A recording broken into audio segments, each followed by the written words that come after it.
ஐயா, ஒரு மனுஷன் கஷ்டப்பட்டாலே நீ ரொம்ப பாவம் பண்ணியிருப்ப, அந்த பாவத்தோட வினைதான் இப்படி உனக்கு கஷ்டம் வருது அப்படின்றாங்க.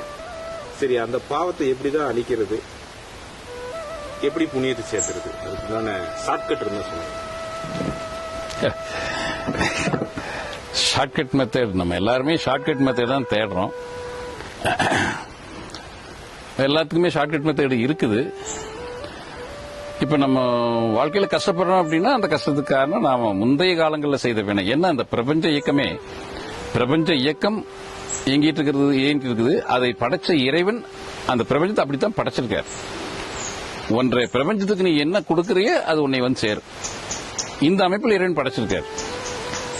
அப்ப பிரபஞ்சத்துக்கு நாம என்ன கொடுக்கறோம், அது நமக்கு வந்து சேருங்கிற சத்தியத்தின் அடிப்படையில் நமக்கு துன்பம் வருதுன்னா நாம பண்ண துன்பம், நாம யாருக்கோ கொடுத்த துன்பம் தான் நமக்கு வருது.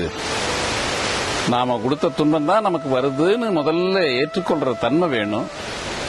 இப்ப இந்த தன்மையிலையோடு இருந்துட்டு நாம இதுவரைக்கும் என்ன குற்றம் பண்ணியிருந்தாலும் எல்லா குற்றமும் நமக்கு வந்து சேரும். ஆக நான் சொல்லி இதுவரைக்கும் என்ன குற்றம், பிரபஞ்சத்தை நோக்கி என்ன குற்றம் பண்ணியிருந்தாலும் சரி, அத்தனை நான் இறைவன் கிட்ட ஒப்படைக்கிறேன். நான் என்னையவே ஒப்படைக்கிறேன். நான் பண்ண வினைகளையும் உங்ககிட்டயே ஒப்படைக்கிறேன். இந்த ஒப்படைத்தல் எதுக்கு, தப்பிக்கிறக்கல்ல. ஒப்படைச்சிட்டு இறைவன் நிச்சயமா எடுத்துக்குவார். நாம செய்த பாவத்தை, நமக்கு வர்ற துன்பத்தை எல்லாம் இறைவன் எடுத்துக்குவார்.